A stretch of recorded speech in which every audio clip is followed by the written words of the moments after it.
Namaste, aloha, my name is Janapati Das. Welcome to the Bhagavad Gita as it is. Today we will be reading through chapter 13. Thank you for tuning in consistently. Please, if you haven't already, take an opportunity to subscribe to my channel or to recommend my channel to others and ask them to subscribe. We have lots of classes and some kirtan in there and some other wonderful things that you can view when you come to my channel. So please let me take this opportunity to offer my most humble obeisances unto the lotus feet of my spiritual master, Jagat Guru Siddha Swarupananda Paramahamsa. Pray that I may be pleasing to him by doing this class, and to my dear grandfather, spiritual master Bhaktivedanta Swami Prabhupada, I offer my humble obeisances. So let's start this off with some chanting of Krishna's names. And please join along.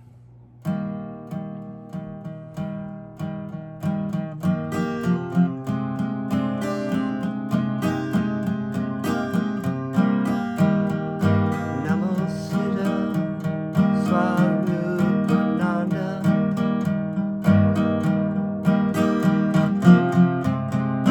Paramahamsa Namaste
Haribol.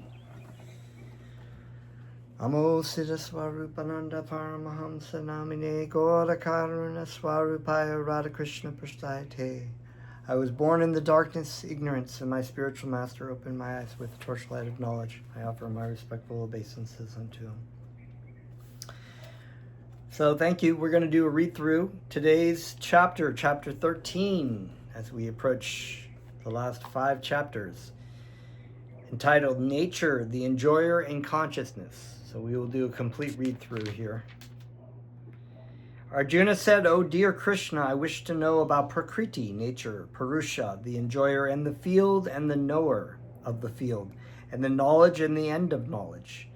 The Blessed Lord then said, "This body, O son of Kunti, is called the field, and one who knows this body is called the knower of the field. O Sayana Bharat, you should understand that I am also the knower in all bodies, and to understand this body and its owner is called knowledge. That is my opinion. Now please hear my brief description of this field of activity and how it is constituted, what its changes are, whence it is produced, who that knower of the field of activities is, and what his influences are. That knowledge of the field of activities and the knower of activities is described by various sages in various Vedic writings, especially in the Vedanta Sutra, and is presented with all reasoning as to cause and effect. The 5 great elements, false ego, intelligence, the unmanifested, the 10 senses, the mind, the 5 sense objects, desire, hatred, happiness, distress, they aggregate the life symptoms and convictions. All these are considered in summary to be the field of activities and its interactions. Humility, pridelessness, non-violence, tolerance, simplicity, approaching a bona fide spiritual master, cleanliness, steadiness, and self-control, renunciation of the objects of sense gratification, absence of false ego, the perception of the evil of birth, death, old age, and disease, non-attachment to children, wife, home, and the rest, and even-mindedness amid pleasant and unpleasant events, constant and unalloyed devotion to me resorting to solitary places, detachment from the general mass of people, accepting the importance of self-realization, and philosophical search for the absolute truth. All these I thus declare to be knowledge, and what is contrary to these is ignorance. I shall now explain the knowable, knowing, which you will taste the internal. This is beginningless, and it is subordinate to me. It is called Brahman, the spirit, and it lies beyond the cause and effect of this material world. Everything are his hands and legs, his eyes and faces, and he hears everything. In this way, the supersoul exists. The supersoul is the original source of all senses, yet he is without senses. He is unattached, although he is the maintainer of all living beings. He transcends the modes of nature, and at the same time he is the master of all modes of material nature.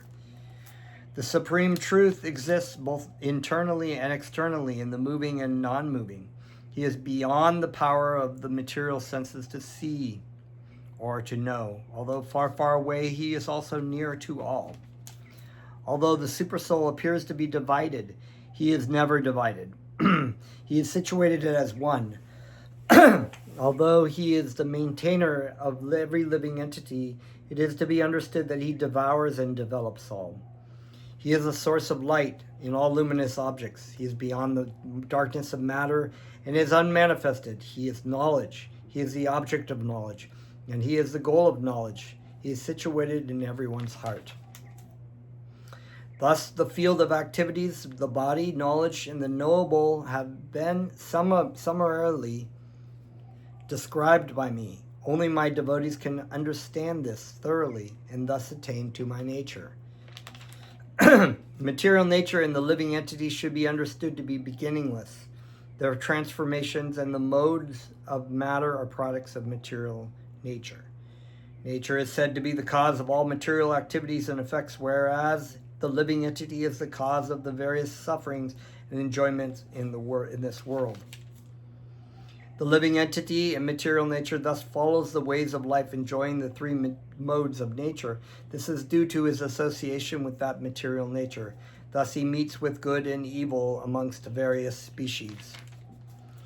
Yet in this body there is another, a transcendental enjoyer, who is the Lord, the supreme proprietor, who exists as the overseer and permitter, and who is known as the Supersoul.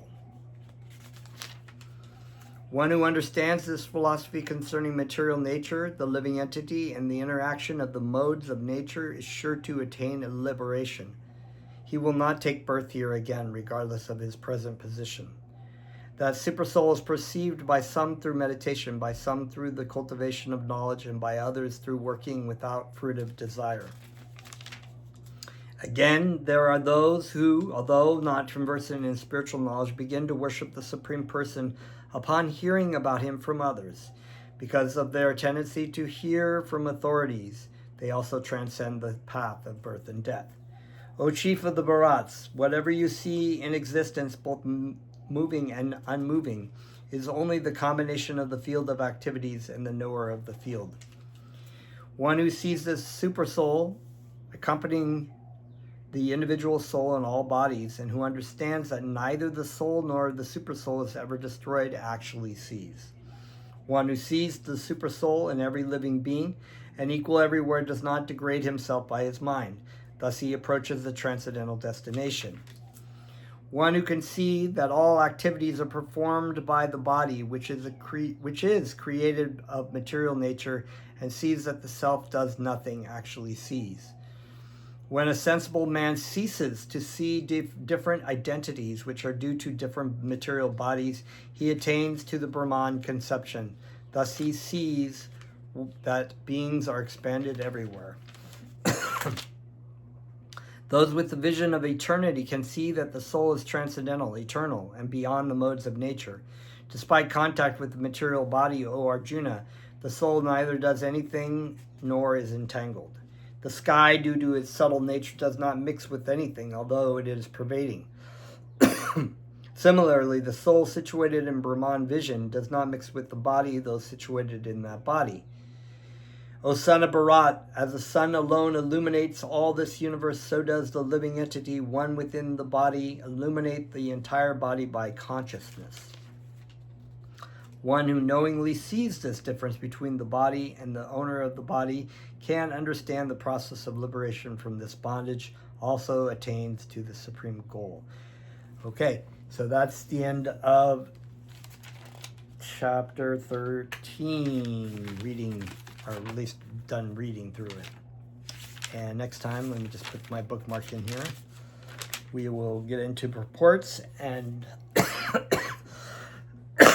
Sanskrit and all that. Until then, let's chant a little bit.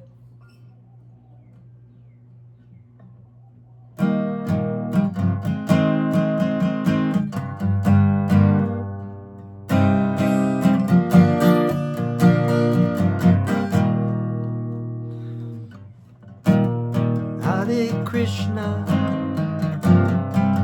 Hare Krishna, Krishna Krishna, Hare Hare, Hare Rama, Hare Rama, Rama Rama, Hare Krishna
very much. Namaste.